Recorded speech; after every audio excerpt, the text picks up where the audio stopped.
ሰላም የተወደዳችሁ የተከበራችሁ ውድ ቤተሰቦች እንደምን አላችሁ? እንደምን ቆያችሁ? እንደምን ከረማችሁልኝ? በያላችሁበት ሰላም እግዚአብሔር እንግዲህ ከሁላችሁ ጋር ይሁን። እንግዲህ እንደምትመለከቱኝ ዝናብ ላይ ነው እየሄድኩ ያለሁት ማለትም አድርገዋል ማለት ነው። አሁን ቀጥታ እየሄድኩ ያለሁት ወደዛ ነው። በጣም በአስቸኳይ ስለሆነ እንደምትመለከቱት ዝናብም ጭምር ነው። እስኪ አባራ መጠበቅ አልፈለኩም። ይህን ሁላ ስህተት ፈጥረሽ ይህን ሁላ በደል አድርገሽብኝ እንኳን ማናገር አለብኝ። ስለዚህ ዛሬ አንቺ ሊሆን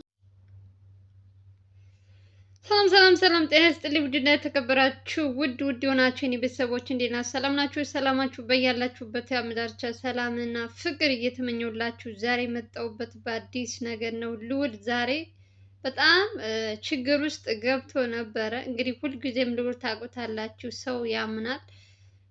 ልዑል ከነገራችን ላይ የራሱ ሰዎች በቃ አጠገቡ ያሉ ሰዎች ናቸው የሚጎዱት። ሁልጊዜ ዝም ብላችሁ ካያችሁት የሆነ ነገር ሲፈጠር የራሱ ሰዎች ናቸው። ዛሬ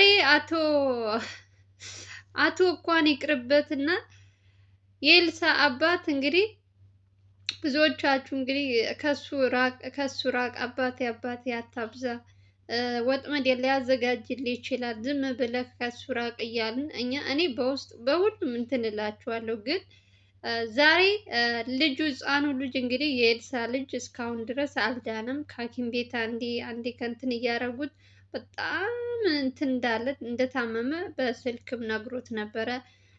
ከዚህ በፊትም እንግዲህ በዚህ ጉዳይ በአባቱ እንትን ገና ሳይጀመር በፊት በጣም እየተከታተለለት ሐኪም ቤት ምንም እያሉ ብቻ እንትን ሲሉ ነበር። አሁን ሰሞኑን ትንሽ ልዑል በስራ ቢዚ ሆኖ እነሱንም አልጠየቃቸውም ልጁ እንዴት ነው ምናምን ብሎ ዛሬ አቶ ተፈሪ ደውለው ልጄ በጣም ታሟል። ሌላው ደግሞ ከልጁ አልፎ ይሄ የአባት ኤፍሬም ማለት ነው። ኤፍሬም ደግሞ በጣም እንደሚያስቸግራቸው እዛ አካባቢያቸውን ቤት ለቀው ሌላ ቦታ እንደሄዱ ነገረው ለልዑል ማለት ነው። ከዛ ልዑል ደግሞ እንግዲህ የበፊቱን ቤት ያው ያውቀዋል። አዲስ የቀየሩት ቤት እንግዲህ እስኪ በዛውም ልጁን ልይ ብሎ እዛ የቀየሩበት ቤት በጣም ራቅ ይላል። እንግዲህ በጣም ምን አይነት የዋህ ቢሆን ነው ልዑል ራሱ አንድ እሱና ካሜራማኑ ብቻ ነበሩ የሄዱት። ኦሬዲ ኤልሳ የተባለችው ይሄ ነገር አባትየው ምንም የሚያውቀው ነገር ያለ አይመስለኝም። ኦሬዲ ልጄ ስለታመመ እሱንና ቤት እንደቀየረ ነው የነገረው አቶ ተፈሪ ማለት ነው ለልዑል። ኤልሳ ደግሞ በአንድ በኩል ደግሞ የምትሰራው ኬዝ ልጇን እኔ ምን አይነት ሴት እንደሆነች አላውቅም። በጣም ሴት አስደር በጣም የሆነ በቃ የወረደ ነገር ነው እየሰራች ያለችው። በዚህ ልክ ለሰው ልጅ ችግር መፍጠር ምን አይነት ሰብአውነት እንዳላት አላውቅም። የሆነት ቢያንስ አሁን ልዑል ሊያሳዝናት ይገባል። የስንት ዓመት የተደፈነ ስንት ዓመት የቆየ እንትን ስለ አባቱ መጥቶ እየተጨነቀ እናትና ልጅ በዚህ እንትን እያለየች እሷ በአንድ በኩል ወይ ጠቅልላ ከልጁ አባት ጋር ትሆን ወይ እኔ ብቻ ግራ ግብት ያለው ሴት ታውቃላችሁ። ግራ የገባት ሴት እየመጣ ቤት የለቀቅ ነው በሱ ምክንያት ነው ብለው ተናግረዋል በስልክ። ግን ይቺ ልጅ ምንድን ነው ልዑል እዛ ቤት እነሱ አዲስ የቀየሩት ቤት ሲሄድ በጣም ምን አይነት ርካሽ ሴት እንደሆነች የምነግራችሁ። ስልክም ተደውሎላት እነሱ አልሰሙም ብላ ዞር ብላ የምታወራው ግን የልጇን አባት ነበር። ከዛ ልዑል እንግዲህ ሲያወሩ ለምን አትሆኝም ስለ ልጁ ስለምን ስታወራ ስለሰማት ሄዶ ማዳመጥ ጀመረ። እሷ የምታወራው እና የምታወራው ነገር ልዑል እኛ ቤት ነው በቃ ከልዑል ጋር እንደታረቀች ካሁን በኋላ አንተ እንደማታስፈልግ ሌላ በቃ የሆነ እሱ ደግሞ እንደዚህ ስትለው እየገፋፋ ልዑል ደግሞ ሌላ ችግር ውስጥ ልትከተው ሆን ብላ ልዑል ኦሬዲ ከእሷ ጋር መቼም በህልሟን ቢሆን አታገኘውም። አይደለም በሆኑ አይቅርና ዛሬ ልጇን ለማየት አባቷን እንደዚያ ሲያስጨንቀው ለመጠየቅ እንጂ የሄደው እሷን ፈልጎ የሄደ መስሏት፣ እሷ ግን ከሰው ተደብቃ የምታወራቸው ስልኮች በጣም የሚገርማችሁ የውርደት ስልክሽን ልየው ብሎ ልዑል ሲወስደው ከልዑል እህት ጋር እንዳትገናኝ እንዳትጻጻፊ ብሎ ብሎክ አድርጓታል፣ እህቱን ከሷ ስልክ ማለት ነው። እና ይቺ ልጅ ግን አዲስ ሲም አውጥታ አዲስ ቀፎ እንትን ብላ የልዑልን እህት በሌላ እንትን ለእህቱም ሌላ እንትን ሌላ ሲም አውጥታ ስማቸውን ቀይረው ልዑል የማያውቅ መስሏት ማለት ነው። እና እነሱ አረ ምን አይነት ርቀቷ ራሱ እንዴት እንደምታስብ አላውቅም። የእውነት ለእህቱም ሌላ ቀይራ ለራሷም ቀይራ በቃ ሌላ እንትን ውስጥ እኔ ልጅቷ ነው ሲጀመር የልዑል እህት ይበላል።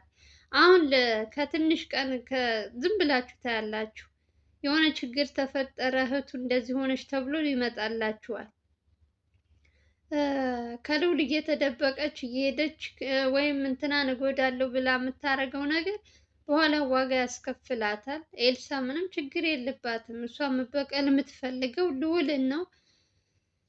ትኩረቱን ሙሉ ለመሳብ የምታደርጋቸው ነገሮች ነው። ግን ደግሞ በዚህ ልክ እህቱ ደግሞ ምን አይነት ከፍት እንደሆነች ባላቅም በዚህ ልክ ከእሷ ጋር እየተጓተተች ነው። ይሄ ሁሉ ተውትና ኤልሳ ማለት አሁንም ከልጁ አባት ጋር በድብቅ የምትሰራው የሆነ የወንጀል እንትን ትሰራለች። አላውቅም፣ ሲም ትቀያይራለች። አንድ ስልክ ውስጥ በጣም የሚገርመው ልዑል ሲናገር አንድ ስልክ ውስጥ 3 4 ሲም ከታ ነው የምታወራ በአንድ ቀፎ ማለት ነው። እና እሷ ቤት ውስጥ ቁጭ ብላ ልጅ የምታሳድግ ሴት ናት። ነጋዴ ብትሆኝ ወይ የሆነ እንትን ብትሆኝ ኦኬ ለእንትን አንዱ ሲበዛ አንዱ በቃ እንትን ምናምን ቪዚ እንዳላያረግ ምናምን ትያለሽ። ግን እሷ ቁጭ ብላ የምትውል ሴት በዚህ ልክ ምን እየሰራች ምን አይነት ኬዝ ብትሰራ ነው? እኔ አሁን ልዑል ዝም ብሎ ነው ይሄን ነገር ያቆመው እንጂ እልህ ይዞት ለሌላዎቹ ሰዎች አሳልፌ አልሰጥም ብሎ ነው እንጂ ይሄ ልሳ ጉዳይ ሌላ ሰው ይዞ ቢከታተላት ከኤፍሬም ጋር የሆነ ወንጀል እየሰራች ነው ያለችው። አሁንም አላረፈችም። አባቷ ጋር ስትመጣ ሌላ ሰው ትሆናለች። አቶ ተፈሪ ምንም አያውቅም። በማያውቀው ነገር ደግሞ አቶ ተፈሪን ያልሆነ ችግር ውስጥ ነው የምትከተው። በእርግጥ አሁን ቤታቸውን ለቀው ሌላ ቦታ ነው ያሉት። ግን ደግሞ ኤልሳ ደግሞ የምትሰራው ስራ ሌላ ነገር ነው።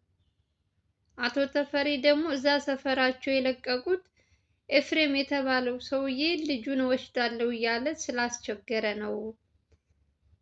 እና ስንወጣም የእሱ መኪና ነው በር ላይ የምናየው፣ ስንገባም እንደዚያው ተሳቀን ከምንሞት ብለን እንግዲህ የራሳቸውን ቤት ትተው ቤት ተከራይተው ወጣ ብለው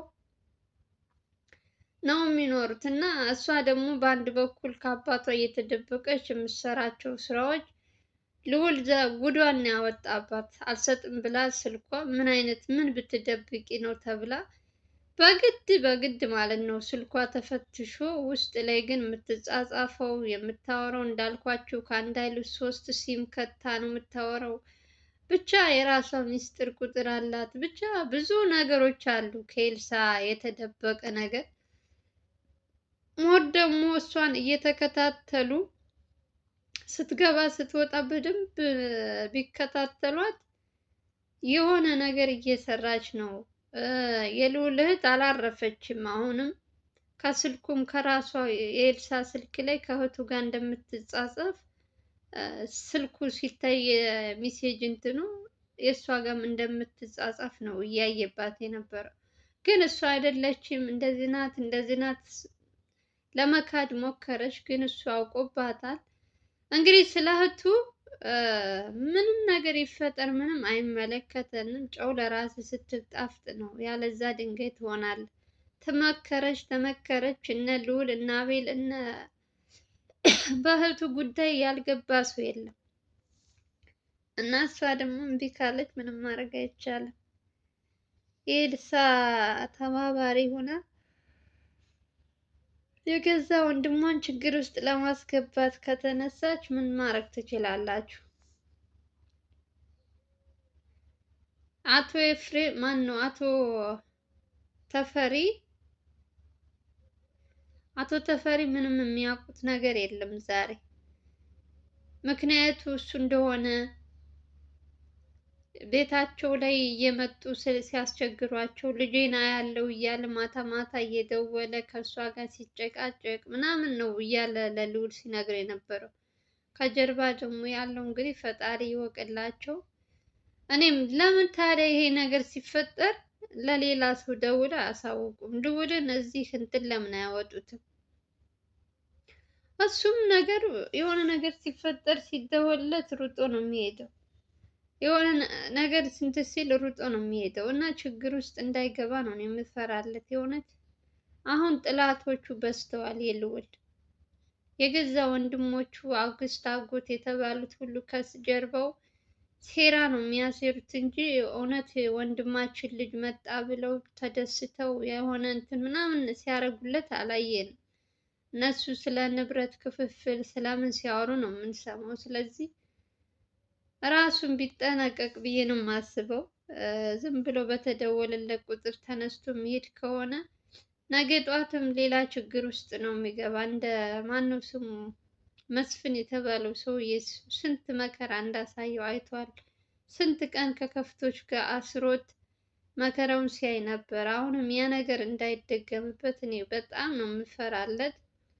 ልዑል ሰው አማኝ ነው።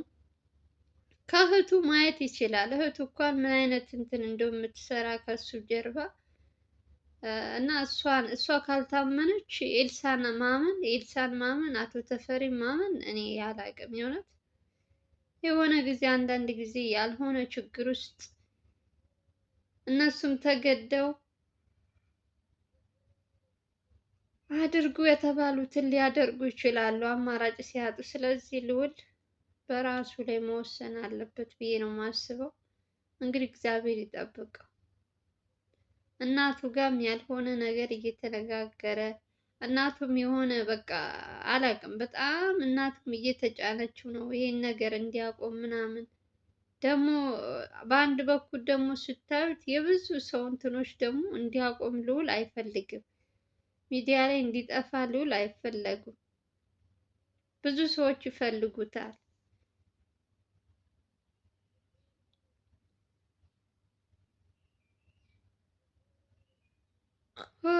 በጣም ግራ ነው የሚያጋባው። የእውነት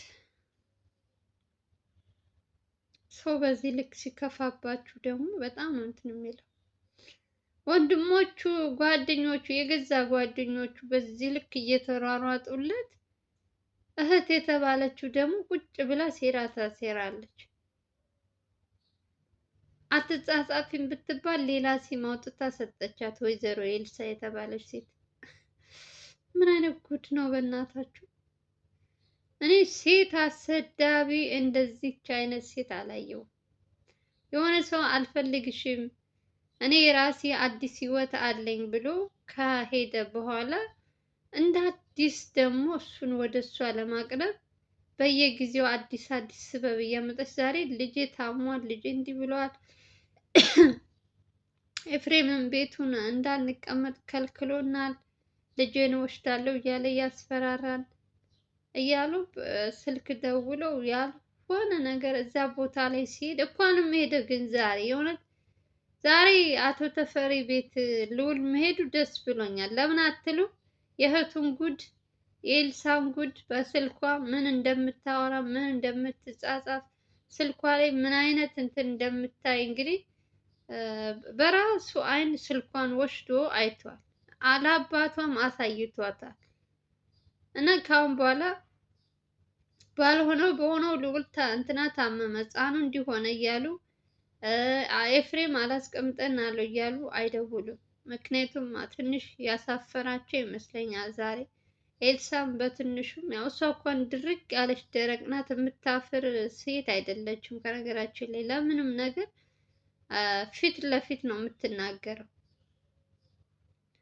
እንደዚህ ከጀርባ ምናምን አታወራም። አባቷንም የምትፈራ ሴት አይደለችም። ግድም የላት ምን አይነት ናት? በስመ አብ መንፈስ ቅዱስ። እንደ ሰው እኮ ብታስብ አሁን ኤልሳ እናትሽ ሙታለች ተብላ ተነግሯት ልጇ እንዲህ ሆኖ እያየች ሌላ ነገር ከጀርባ እንትን አትልም። ወደ ፈጣሪዋ ቀርባ በቃ የሆነ እሷ እንትን ልጇም ጤናው እንትን እንዲልላት ምናምን ጸበል ወስዳ እንደዚህ ነበር ማድረግ የነበረባት። ግን እሷ መጥፎ መጥፎ ነገር እያሰበች እናንተም ያልሆነ እንትን ውስጥ እንድታስቡ እያደረገች ከዛ ደግሞ የሆነች ነገር እንትን ሲል ልዑል ሲርቃት ደግሞ ልዑል እንዲቀርባት ደግሞ ሆን ብላ ሌላ አዲስ ሴራ ፈጥራ ለአባቷ ይሄ እንደዚህ በል ብላ ትናገራለች። አቶ ተፈሪም አሁን ላይ ያለው አማራጭ አንድና እንደሷ ብቻ ናት። በቃ ልጁ ሕፃኑ ከሱ እንዲለይ አይፈልግም አቶ ተፈሪ። የትኛውም እንትን ቢመጣ ፍርድ እንኳን እንትን ቢባል አባቱ ጋር ነው ቢባል አቶ ተፈሪ ቃል ገብቷል። ሕፃኑን ልጅ ብሞት ለሌላ ሰው አልሰጥም ብሎ ራሴው ነው የማሳድገው እስከምሞት ድረስ ብሎ ባለፈውም ተናግሯል። እሷ ደግሞ ያው እንግዲህ የአባት ፍቅር በደንብ የገባት አይመስለኝም። ከጀርባ ሌላ ሌላ ከምታስብ ልጇ ጤናው እንዲመለስ ጸበል መውሰድ በቃ የሆነ እንትን ማድረግ ትችል ነበር። ግን እንግዲህ ልቦና ይስጣት፣ ምንም ሌላ አልልም። እኔ አልፈርድም፣ አትፍረድ ይፈረድብሃል ነው። መጨረሻቸው ያሳምረው። ለማንኛውም ጋይዝ እንግዲህ የኤልሳን ጉድና የአቶ ተፈሪ ቤት ውስጥ ምን እንደተፈጠረ በትንሹ አሳያችኋለሁ። ቪዲዮዬን ላይክ እና ሼር ለምታደርጉልኝ እህት ወንድሞች ከልብ ነው ማመሰግናችሁ። አሁንም አብሮነታችሁ አይለኝ። ስትጀምሩ ላይክ አድርጉ፣ አዲስ ከሆናችሁ ሰብስክራይብ አድርጉ። በሌላ ቪዲዮ እንገናኛለን። ሀገራችን ኢትዮጵያን ሰላም ፍቅር ያምጣልን። ያንን ከልብ ነው ማመሰግናችሁ። ሰላማችሁ ይብዛልኝ። ባይ ባይ።